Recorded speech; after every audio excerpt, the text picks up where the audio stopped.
आगामी चुनावमा पुराना तथा विवादास्पद नेताको उम्मेद्वारीले युवा मतदातामा निराशा पलाउँदै एउटै व्यक्तिको निरन्तरताले विकल्पको खोजीमा मतदाता। सहमति विपरीत दिएको उम्मेद्वारी फिर्ता गराउन सत्ता गठबन्धनको निर्देशन, समयभित्र उम्मेद्वारी फिर्ता नलिए सम्बन्धित पार्टीले कारवाही गर्ने सहमति। आगामी निर्वाचनमा प्रतिस्पर्धा गर्ने उम्मेद्वारको प्रारम्भिक सूची निर्वाचन आयोगद्वारा सार्वजनिक रूप धारण गरेका व्यक्तिलाई निर्वाचन आचार संहिताको पूर्ण पालना गर्न आयोगको निर्देशन। आन्तरिक युद्धले प्रभावित अफगानिस्तानलाई भारतद्वारा पुनः मानवीय सहायता अन्तर्गत स्वास्थ्य सामग्री उपलब्ध।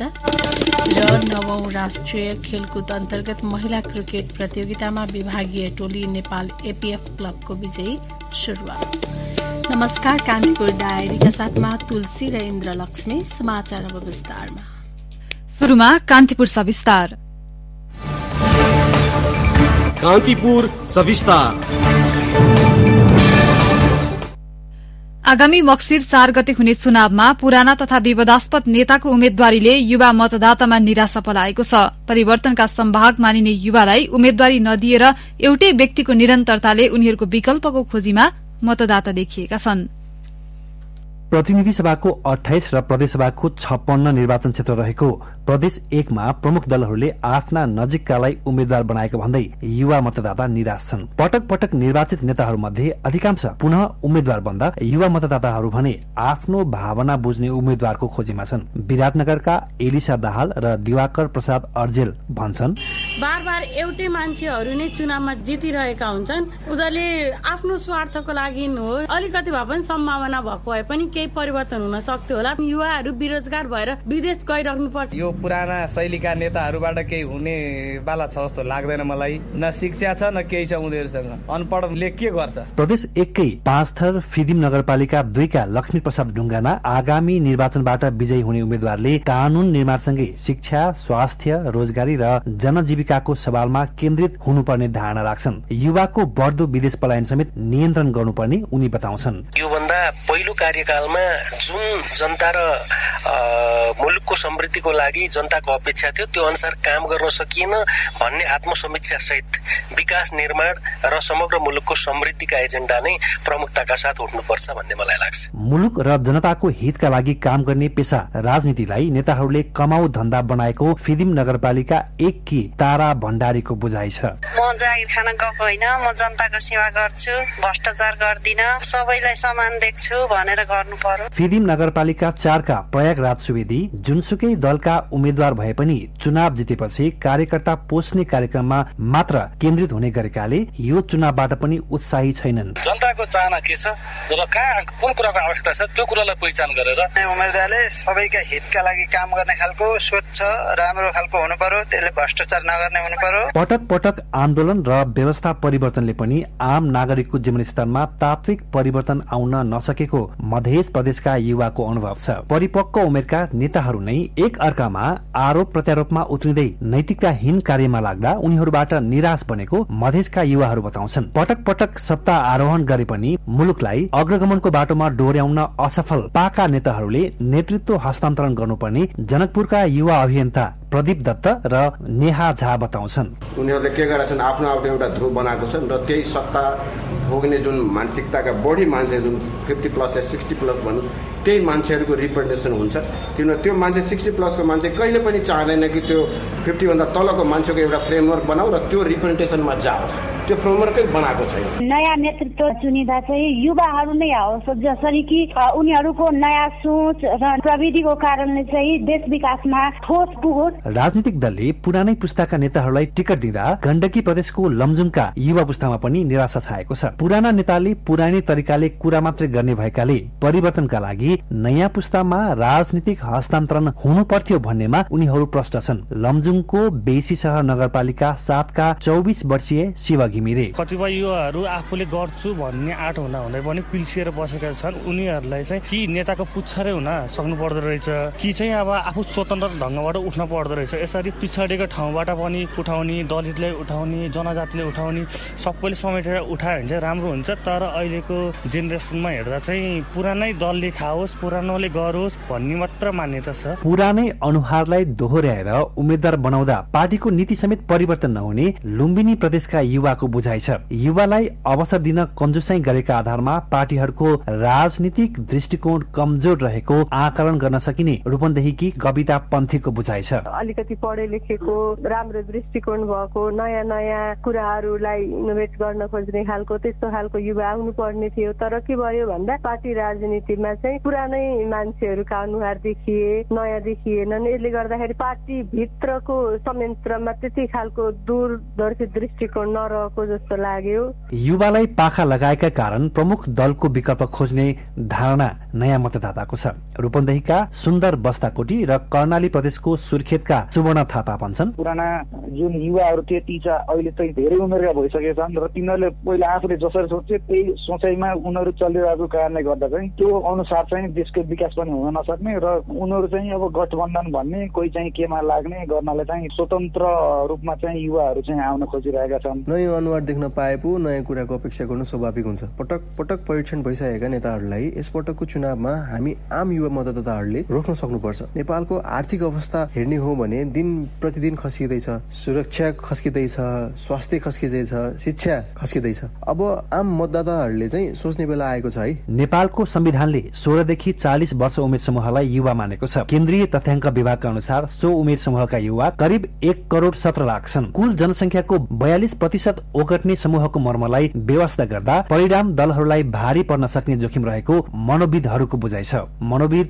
गंगा पाठक भन्छन्, अबको युथ साइकोलोजी चाहिँ बिल्कुलै चेन्ज गर्नुपर्छ है। वेट एन्ड सी, हेरौं गर्छन् के गर्लान् भन्ने मेन्टालिटीमा त्यो साइकोलोजीमा बस्यो भने फेरि पनि देशमा त त्यही नै कुरा हुने हो हैन। कहिले पनि पोलिटिकल स्टेबिलिटी पनि हुँदैन, देशको डेभलपमेन्ट पनि हुँदैन। त्यसले गर्दाखेरि अब चुनावमा पनि एउटा सही व्यक्तिलाई जसको भिजन लिएर आएको छ, जो एउटा निष्पक्ष रूपले काम गर्छु भन्ने एउटा हौसला, जाँगर, उत्साह, उमङ्ग लिएर आएको छ, त्यस्तोहरूलाई चाहिँ उनीहरूले साथ दिनुपर्ने चाहिँ देखिन्छ। हेर्नुहोस्, सूचना प्रविधिको पहुँचमा सहजता बढेसँगै युवा पुस्तामा समेत चेतनाको स्तर बढ्दो क्रममा छ, जसको उदाहरण गत स्थानीय तहको निर्वाचनमा दलको सिन्डिकेटका बावजुद स्वतन्त्र उम्मेद्वारको उदयले नै प्रमाणित गरिसकेको छ। आगामी निर्वाचनका लागि विवादास्पद व्यक्तिलाई प्राथमिकता तथा क्षमतावान व्यक्तिलाई व्यवस्था गरिएको थुप्रै उदाहरण छ, जसको परिणाम युवा पुस्ताले राजनीतिक दलको विकल्प नखोज्लान् भन्न सकिन्न। अझ पहिलो पटक मतदानमा सहभागी हुने करिब 6 लाख मतदाताको मनोदशा र उनीहरूले प्रकट गर्ने मत परम्परागत भन्दा फरक हुनेमा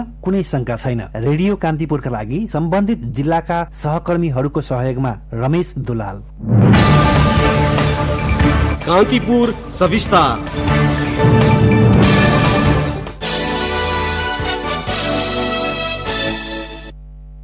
सत्तारूढ़ गठबन्धनले सहमति विपरीत दलका नेताहरूले दिएको उम्मेद्वारी फिर्ता गराउन निर्देशन दिएको छ। प्रधानमन्त्री निवास बालुवाटारमा आज बसेको गठबन्धनको बैठकले कंग्रेस, माओवादी केन्द्र, एकीकृत समाजवादी र राष्ट्रिय जनमोर्चाबाट पूर्व सहमति विपरीत दलका नेताहरूले दर्ता गराएको उम्मेद्वारी फिर्ता गराउन निर्देशन दिएको हो।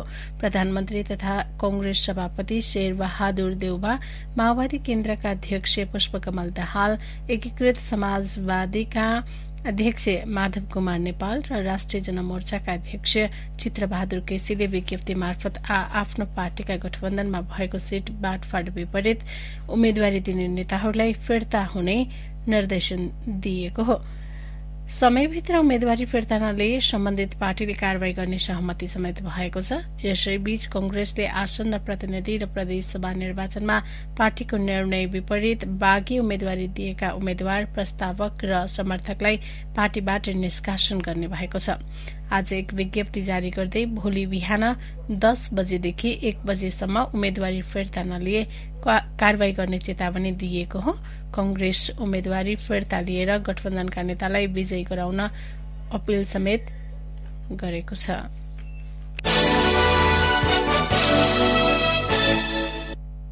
निर्वाचन आयोगले आसन्न मक्सिर 4 गते हुने प्रतिनिधि र प्रदेशसभा निर्वाचनमा प्रतिस्पर्धा गर्ने उम्मेद्वारको प्रारम्भिक सूची सार्वजनिक गरेको छ। गत आइतबार मनोनयन दर्ता भएका उम्मेद्वार विरूद्ध परेका उजुरीमाथि छानबिनपछि प्रारम्भिक नामावली सार्वजनिक गरिएको आयोगका सहप्रवक्ता सूर्य प्रसाद अर्यालले बताउनुभयो। छानबिनका क्रममा कानूनी रूपमा अयोग्य केही उम्मेद्वारको मनोनयन रद्द भएको छ। आयोगले प्रारम्भिक सूचीमा परेका उम्मेद्वारले आफ्नो मनोनयन फिर्ता लिन चाहेमा भोलि 1 बजेसम्मको समय तोकिएको छ। आयोगले केही नेताहरूमाथि परेको उजुरी खारेज भएको जनाएको छ।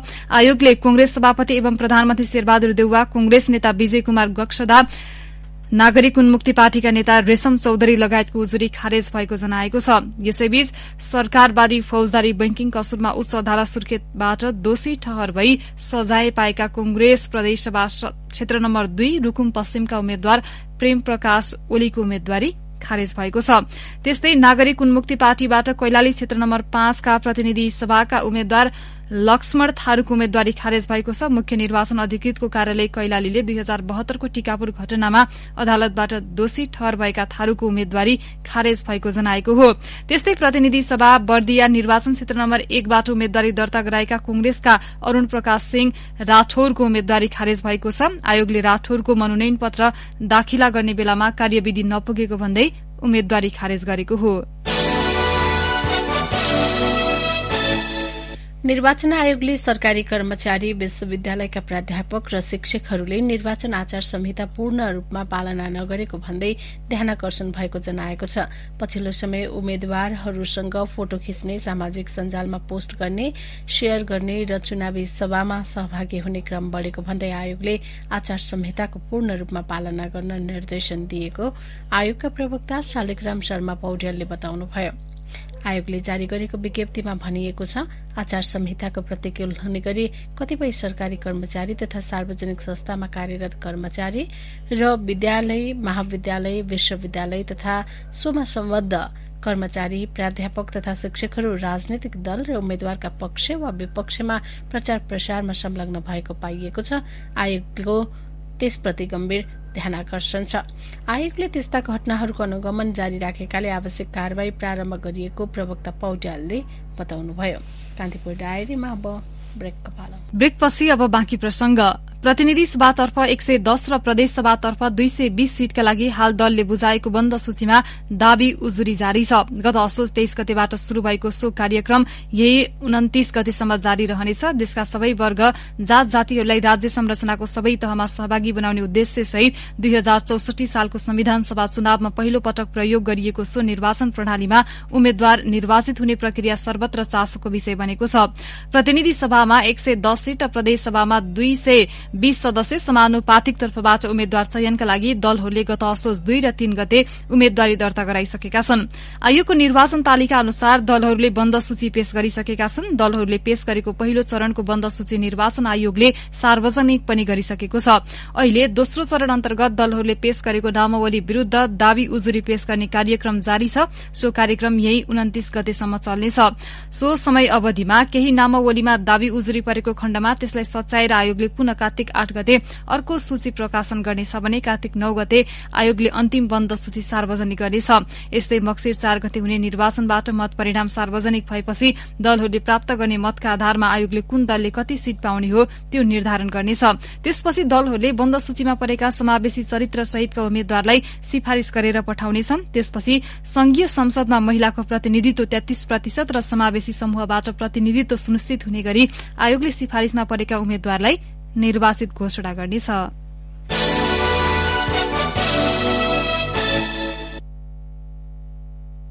गृहमन्त्री बालकृष्ण खाँडले गैर आवासीय नेपालीलाई नेपालको संविधान अनुसार नागरिकता दिलाउन सरकार प्रतिबद्ध रहेको बताउनु भएको छ।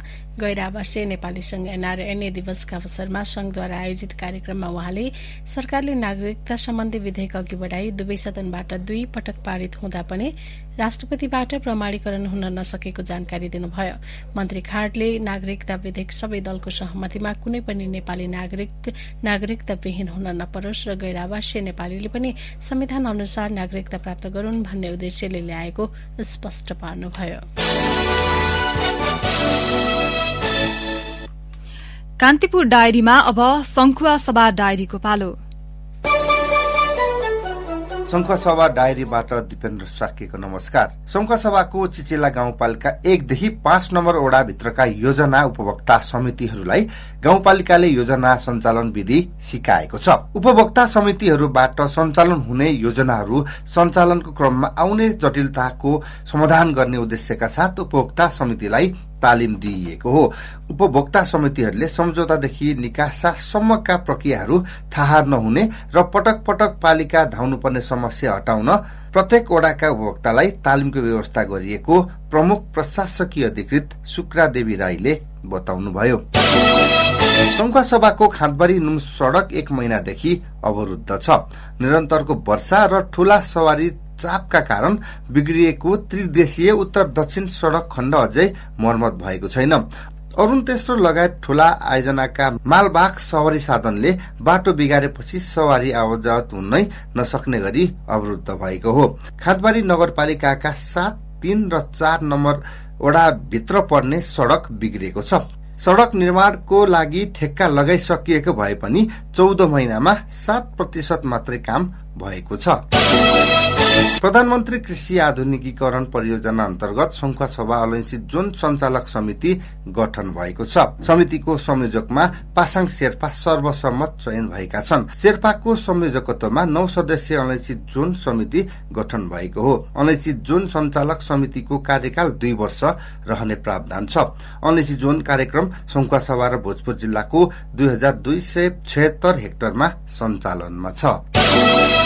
सदरमुकाम खाँदबारीमा कार्तिक 1 देखि 5 गतेसम्म अरुण भ्याली अन्तर्राष्ट्रिय आमन्त्रित गोल्ड कप फुटबल प्रतियोगिता हुने भएको छ। आयोजक एडभान्स क्लबले प्रतियोगितामा क्यामरून र वेस्ट बंगालका टिम सहित 1 नम्बर प्रदेशका विभिन्न जिल्लाका 8 टिम सहभागी हुने जनाएको छ। महेन्द्र माविको खेल मैदानमा हुने प्रतियोगिताको विजेताले 3 लाख र उपविजेताले 2 लाख रुपैयाँ पुरस्कार प्राप्त गर्नेछन्। अवस्था शङ्खसभा डायरी आजलाई नै दिपेन्द्र साक्की बिदा हुन्छु। नमस्कार। शङ्खसभा डायरीपछि कान्तिपुर डायरीमा पुनः ब्रेकको पालो। ब्रेकपछि अब आर्थिक प्रसंग। नेपालबाट भारततर्फ 1 अर्ब युनिट भन्दा बढ़ी विद्युत निर्यात भएको छ। नेपाल विद्युत प्राधिकरणका अनुसार गत जेठ यता आजसम्ममा 1 अर्ब 30 लाख युनिट बिजुली निर्यात भएको हो। प्राधिकरणले देशभित्र खपत गरी बाँकी भएको बर्खायामको बिजुली गत जेठ 19 गतेदेखि इण्डियन एनर्जी एक्सचेन्ज लिमिटेड आईएक्स को डे अहेड बजारमा प्रतिस्पर्धा मार्फत बिक्री शुरू गरेको थियो। सो अवधिमा प्राधिकरणलाई झण्डै 8 अर्बको नाफा भएको छ। प्राधिकरणलाई 7 अर्ब 93 करोड़ 22 लाख रुपियाँ खुद आमदानी भएको प्राधिकरणका कार्यकारी निर्देशक कुलमान घिसिङले बताउनुभयो। प्राधिकरणले चालू आर्थिक वर्षमा बिजुली निर्यातबाट झण्डै 16 अर्ब रुपियाँ आमदानी गर्ने लक्ष्य राखेको छ। प्रधानमन्त्री शेरबहादुर देउवाले गैर आवासीय नेपालीलाई धितो पत्रको दोस्रो बजारमा लगानी खुला गर्न कानूनी व्यवस्था मिलाउन लागेको बताउनु भएको छ। गैर आवासीय नेपाली संघ एनआरएनए को स्थापना दिवसका अवसरमा प्रधानमन्त्री देउवाले धितो पत्रको दोस्रो चरणमा गैर आवासीय नेपालीहरूलाई खुला गर्न कानूनी व्यवस्था मिलाइरहेको बताउनु भएको हो। उहाँले वैदेशिक रोजगारीमा गएका नेपालीलाई धितो पत्रको प्राथमिक निष्कासनमा 10% शेयर आरक्षित गर्ने व्यवस्था गरिएको पनि बताउनुभयो। सरकारले यस आर्थिक वर्षमा नेपालमा विदेशी लगानीको न्यूनतम सीमा 5 करोड़बाट 2 करोड़ रुपैयाँसम्म कायम गरेको उहाँको भनाई थियो। शेयर कारोबार मापक नेप्सेमा आज भारी गिरावट भएको छ। यसअघि हिजो 97 करोड़ 17 लाख रुपियाँको कारोबार भएको थियो। कारोबार रकमसँगै परिसूचक नेप्से 16.06 को दोहोरो अंकले घटेर 1855 अंकमा ओर्लिएको हो। आज दिनभर जम्मा 55 करोड़ 28 लाख रुपियाँको धितोपत्र कारोबार भएको नेपाल स्टक एक्सचेन्जले जनाएको छ।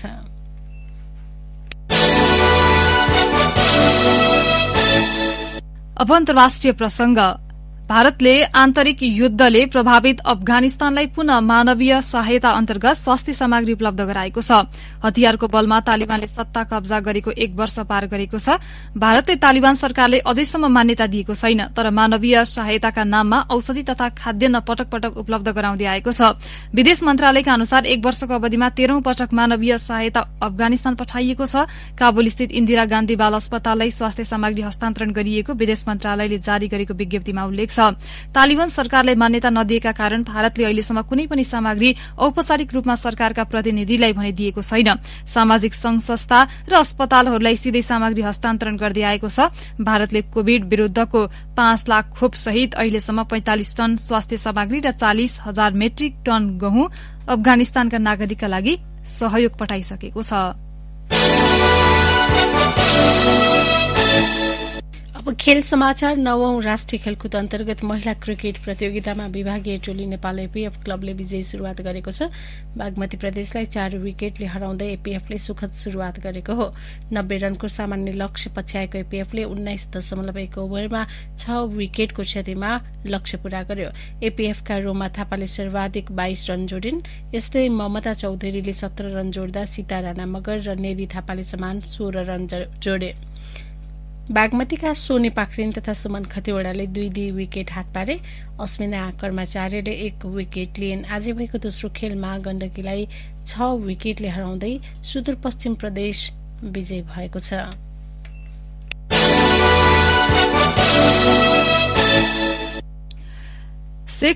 शेख रलेस कप अन्तर्राष्ट्रिय आमन्त्रण टीम चेस च्याम्पियनशीपमा सहभागी हुने नेपाली राष्ट्रिय टोली बंगलादेश प्रस्थान गरेको छ। नेपाल बुद्धिचाल संघका अध्यक्ष विदुर प्रसाद गौतम लगायतले टोलीलाई विदाई गरेका छन्।